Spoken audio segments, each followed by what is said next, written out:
కావ్య, రాజు అయితే ఆఫీస్‌కి బాబుని తీసుకొని వెళ్తూ ఉంటారు. అందరూ ఆ బాబుని చూసి ఎవరా బాబు, ఎవరా బాబు అని అలా చూస్తూ ఉంటారు.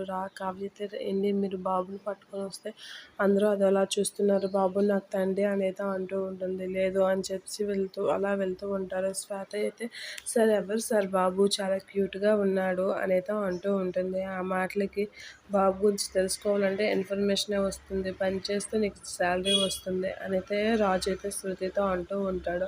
దానికి ఎవరు ఏం మాట్లాడకుండా ఎవరి పని వాళ్ళు చేసుకుంటూ ఉంటారు. ఇక రాజు అయితే తన క్యాబిన్‌కి వెళ్ళి బాబుని ఉయ్యాట్లో వేసి తను వర్క్ చేస్తుండగా శ్వేత అయితే వస్తూ ఉంటుంది. ఏంటి రాజు ఏంటి పని అని చెప్పి రాజు శ్వేత ఆ బాబు గురించి మాట్లాడుతూ ఉంటారు. రాజు అయితే ఆ బాబు గురించి శ్వేతకి అన్ని విషయాలు చెప్తూ ఉంటాడు.